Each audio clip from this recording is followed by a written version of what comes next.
सबसे पहले मेरा नमस्कार। मेरा नाम शैलेंद्र शर्मा है और पटना जेपी गंगा पथ पर हम है मैरीन ड्राइव। यहाँ से हम आज ग्राउंड लेवल पर रिपोर्टिंग कर रहे हैं। यहाँ का नज़ारा दिखा रहे हैं, यहाँ का कितना शानदार व्यू है ये दिखा रहे हैं। और ये अपने आप में इतना खूबसूरत बना हुआ है, इससे कुछ बताने की ज़रूरत नहीं पड़ता है। और ख़ास तौर पर मैं जब भी मैं वीडियो को रिकॉर्डिंग करता हूँ तो ख़ास तौर पे मैं मैरीन ड्राइव पर ज़्यादा रेफर करता हूँ या तो गांधी मैदान को करता हूँ। और यहाँ से बेहतरीन आपको रिपोर्टिंग करने के लिए, आपको वीडियो बनाने के लिए मैं समझता हूँ कि ज़्यादा बेस्ट जगह नहीं हो सकता। इसलिए मैं चाहता हूँ कि जो भी मैं चाहे, अभी समय करीब करीब 10 रात का बज रहा है, शांति तो होता ही है, गाड़ी का थोड़ा आवाज़ आपको आएगी, लेकिन इससे ज़्यादा बेस्ट कंटेंट के लिए नहीं होता है। आप ज़रा बताइए नरेंद्र जी कि जो हम बता रहे हैं इसमें कितनी सच्चाई है? 100% सच्चाई है जो आपने बताया। हम भी बहुत इससे संतुष्ट हैं। मैरीन ड्राइव एक अपने में खूबसूरती रखता है। बिल्कुल। मैरीन ड्राइव का।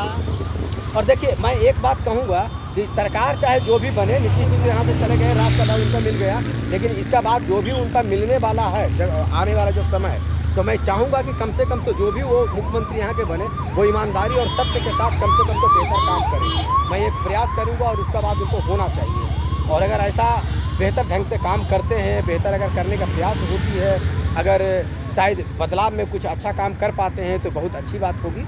और हम लोगों को भी प्रयास होगा कि अगर सरकार अगर अच्छा करते हैं तो दिखाना चाहिए, सरकार अगर मान लीजिए कि आप गलत करते हैं तो उसके लिए भी दिखाना चाहिए। अगर नीतीश जी 20 वर्षों में कम से कम तो एक बात तो सच्चाई है कि वो ईमानदारी और सत्य के साथ उन्होंने काम किए, उन पर चोरी का कोई आरोप नहीं लगा सकता, उनको ये नहीं कह सकता कि अपने जीवन काल में सिर्फ पैसा वो बनाने के लिए 20 वर्षों तक के मुख्यमंत्री रहे। ऐसा नहीं है, जीवन में उन्होंने बहुत सारे ऐसे काम किए हैं जो जनता के हित में है, बहुत अच्छा हुआ है, बहुत शानदार हुआ है। जी आप नरेंद्र जी आप कुछ बताइए इस पर। मेरे विचार से भी बहुत अच्छा काम हुआ है। जो भी काम किए हैं ईमानदारी पूर्वक काम किए हुए हैं। अभी आप देख लीजिए मैरीन ड्राइव पे ही नहीं, मैरीन ड्राइव का अलावा भी बहुत सारे ऐसे आप देख लीजिए कि आप अगर आप राजगीर को ही ले लीजिए, नालंदा, तो उसमें आप ये नालंदा यूनिवर्सिटी को ले लीजिए, तो जो बहुत सारे ऐसे चीज़ें जो था जो कि बहुत आपको लग रहा था कि एकदम डिस्ट्रॉय हो चुका है, वहाँ पे अब संभवता नहीं है, उसको इन्होंने बनवाए।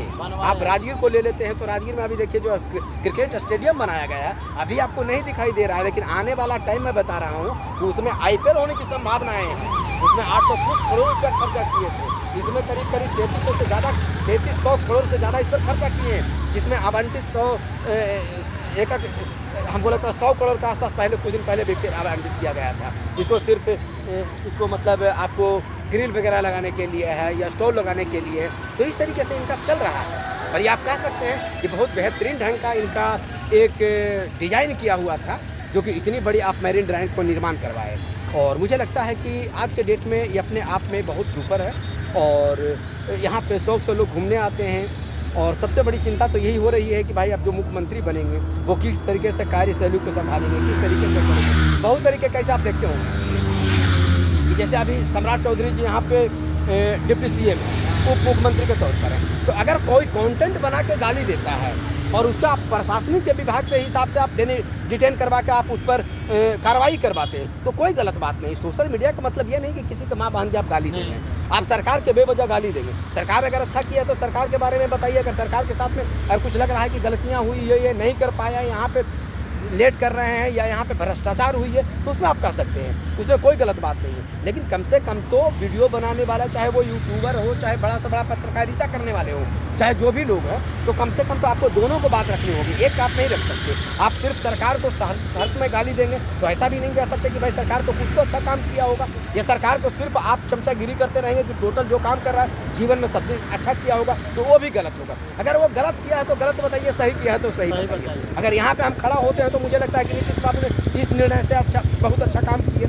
मैं अच्छा बोलता हूँ। हम शिक्षा पर जाते हैं तो हमें बुरा लगता है, लाइन पर लेकर बात होती है तो हमको लगता है कि भाई रोकथाम नहीं कर पाए, यहाँ पे ट्रेनें नहीं लग पाई। स्वास्थ्य पर हम अगर बात करते हैं तो लगता है कि लेकर व्यवस्था DMCH आप बड़ी मतलब बहुत बढ़िया व्यवस्था बनाया जा रहा है, लेकिन अभी भी आप देखा जाए तो आपको बहुत अच्छा खासा वहाँ पे इलाज का भी व्यवस्था नहीं है, इलाज नहीं हो पाते हैं। गरीब आदमी जाते हैं वहाँ पे परेशान हो जाते हैं, इलाज नहीं हो पाती। तो जहाँ पे गलत हो वहाँ पे कहिए, लेकिन जहाँ सही है वहाँ सही भी दिखाना चाहिए। ये हम लोगों का अपना खुद का ओपिनियन है। और जब अगर आप ग्राउंड लेवल पर आते हैं, बातें रखते हैं, सोशल मीडिया पर आपको 200-500 लोगों तक के या स्क्रोलिंग होती है, हज़ार लोग देखते हैं, तो कम से कम तो बेमतलब के कम से कम तो गलत बयानबाजी करके कम से कम वीडियो को फॉरवर्ड नहीं करना चाहिए। जी। किसी को गुमराह नहीं करना चाहिए। नहीं करना चाहिए। गुमराह करना बहुत कानूनी अपराध है। अपराध है। किसी को गुमराह मत। और मैं बिल्कुल इससे समर्थन करता हूं सरकार को कि अगर मान लिया जाए कि सोशल मीडिया पर आकर किसी को माँ बहन को गाली देना, सरकार को गाली देना, AI से गलत वीडियो बनाकर आपको पोस्ट करना, सरकार को बिल्कुल उस पर एक्शन लेना चाहिए। क्योंकि अगर आप एक्शन नहीं लेते हैं तो आगे चल के बढ़ चढ़ के और वो गलत तरीके से और सोशल मीडिया पर अभद्रता फैलाएगा, गलतियाँ सरकार को और बेमतलब को वीडियो बना गालियाँ देंगे। बहुत सारे आप देखते हो कि अनाप शनाप किस्म का वीडियो डाला जाता है। तो इस तरीके से जो बातें हैं, जैसे कि अभी न्यूज़ फ्राई की जो घटना अभी रिसेंटली है, जो दरिंदगी किया गया है, जो लड़का उसमें 3-4 लोग जो थे, 3 लोगों को नाम जैसे आया था, उसमें 8 लोगों का भी शायद पकड़ा गया। तो उसमें क्या हुआ था, आप दरिंदगी किए हैं, उसको आप क्या बोलते हैं, गलत तरीके से उसको आप क्या बोलते हैं पकड़े हुए हैं या उसके साथ दुर्व्यवहार किए हुए हैं, वो चिल्ला रही है। बहुत सारा वीडियो में बताया जाए कि कपड़ा तक फाड़ा। तो जो गलतियां कर रहे हैं तो इस पर तो सजा तो प्रावधान है, तो उसको तो आप लागू करिएगा कि नहीं करिएगा। कानून आपको हाथ में है, कानून को तो आपको कहना ही पड़ेगा ना कि हर हाल में उसको सजा मिलना चाहिए और दिलवाना धर्म है, इसमें कोई गलत बात नहीं है। और मैं मानता हूँ कि सरकार अगर अच्छा करती है तो उसको साथ देना चाहिए। सरकार में अगर कोई तरह का गड़बड़ियाँ दिखती है तो उसको आपको बताना भी पड़ेगा। आपका हथियार है, आप स्वतंत्र हैं। सरकार भी कहती है कि सोशल मीडिया पर आप जाकर आप अपनी बातों को रख सकते हैं, आप स्वतंत्र हैं, किसी का आप अधीन नहीं है। आप जो वीडियो बनाना चाहते हैं आप बता के आप मैसेज दे सकते हैं, कोई गलत बात नहीं है इसमें। जी, अगर कुछ कहना चाहेंगे या यहाँ से एंड करें? फिर मिलते हैं हम, फिर नेक्स्ट वीडियो में मिलते हैं। बहुत बहुत धन्यवाद। बहुत बहुत धन्यवाद।